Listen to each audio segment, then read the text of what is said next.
Hi everyone, Azriel Knight here, and today I'm going to be trying out a discontinued film called Agfapan APX25, a black and white film in medium format.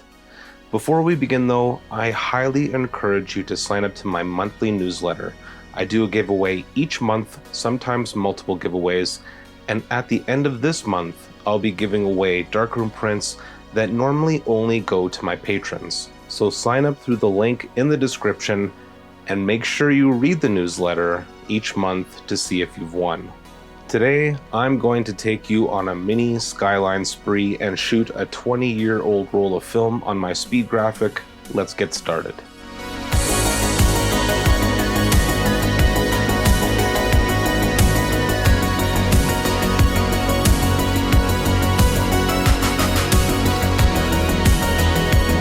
I googled best Skyline locations in Calgary and came up with 5 solid spots to shoot from. I personally think every photographer should shoot their city skyline, big or small, and make sure to do it a few times per year if you can, as city skylines are just one of those things guaranteed to change over time. Seeing a great skyline photo was one of the things that inspired me very early on in my photography pursuits, and I still find it a challenge because I'm never quite happy with the results. I always think there's something I could have done better, and that's what keeps me going back. Knowing that I was only going to take a few shots today, I decided that the best camera for the job was not my Pentax 6.7, but my Graflex Speed Graphic, which produces 8 6x9 medium format photos per roll using my 23 back.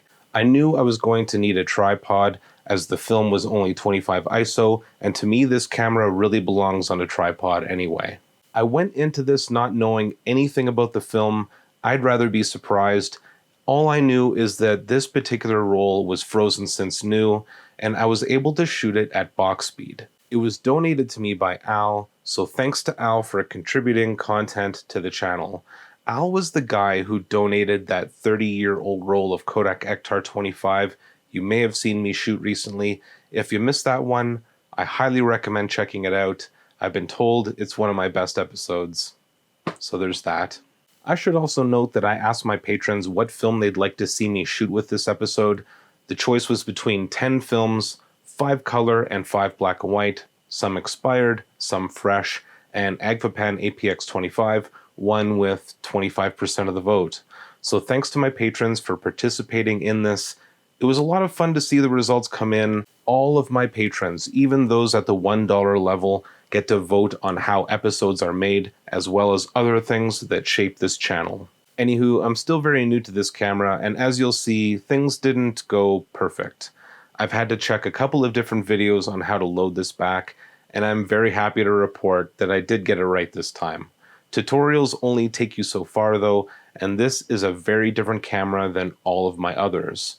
It's one of 2 main medium format cameras that I own right now, at least for now, and I'm very happy to have it. Like I mentioned, I hit 5 locations just outside of downtown Calgary to create some cityscape photography. Let's take a look.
I hope you enjoyed those. Of course, I'm always honest when I have an issue, and unfortunately, I had some light leaks. Good news is that this was 100% human error. This 23 back goes on here, and then you slide these metal pieces down to lock it in, and I didn't lock them in properly, creating a leak. It's most obvious in these two shots right here, where I was shooting into direct sunlight, but lucky for me, it was less obvious in most of my other photos. One other issue I made was that I set my shutter to bulb instead of 1 second on my last photo, and I thought a double exposure might fix the issue. It absolutely did not. There's this weird blob up here as well in this other photo. It was more prominent right after drying, but became less obvious when I rescanned it later. I'm thinking I didn't allow enough time to dry before scanning the film perhaps. Let me know your thoughts. The last thing I want to mention about using this camera and at such a slow speed is any shake is going to be noticeable. So while this photo looks pretty decent, once you zoom in, it's pretty obvious I bumped the camera or shifted it during exposure. This might not be something that shows up in a 35mm shot, but a 6x9 negative will show more flaws. I'm going to consider a cable release next time, but the one I have does not fit here, and it isn't long enough to trigger the shutter here. Let's talk about the film. If I had to describe Agfapan APX25 in one word, it would be crisp. I have shot a lot of expired film in my time, and much of it lately has been frozen since new, so when I say I was disappointed, it's only because I likely won't be able to get any more of it anytime soon. I loved this film. The images, despite my issues, came out nothing short of stunning. There is just a quality to this film that I can't quite put my finger on. It's sharp, but not just sharp, which is why I use the word crisp. The film itself is extremely thin. Almost feels like Scotch tape, it's so thin. It lays relatively flat as well, which is really nice, and the resulting image is something that really jumps out at you, and it makes me a little sad that I can't shoot more of it. I do have some Agfapan 25 in the freezer, but it's not labeled APX, so I'm not sure it's the same, and it's also much older. I'd also like to give you a few tips today on shooting cityscapes or skyline photos. Some tips will be obvious, others maybe not as much. Number 1, close down that aperture. Make sure you're shooting at least f11 or f16. Number 2, place something in the foreground to give a sense of depth. You may have noticed I used bushes and trees in most of my shots to frame my image, as well as give depth. It helps show how far I am from the city and adds dimension. Number 3, use filters. I recommend a polarizer for color film or a yellow filter for black and white to darken skies.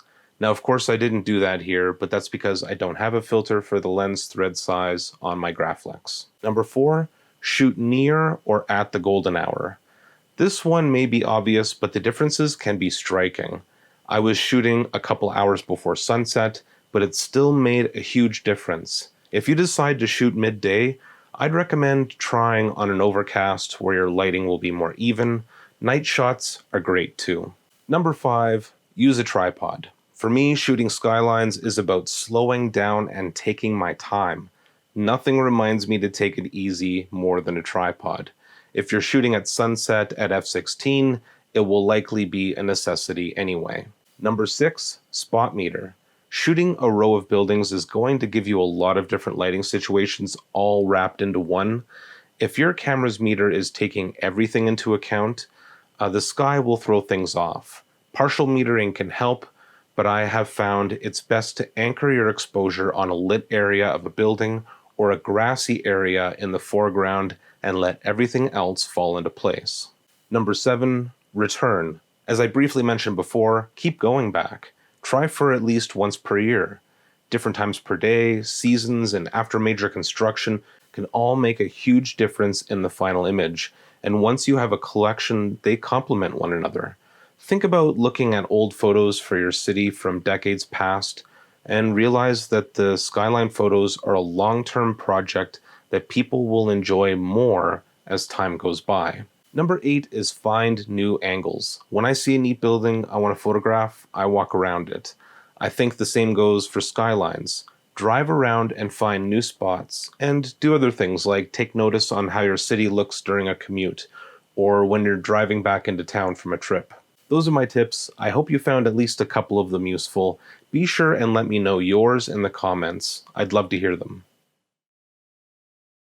Well, folks, that's all for now. As always, I hope you enjoyed this video. The biggest way that you can help this channel is joining me on Patreon. Starting at just $1, your support goes much, much further than YouTube's advertising. And I have all sorts of benefits, including early access and free darkroom prints. You can also follow me on Instagram and Twitter. And until next time, stay classic.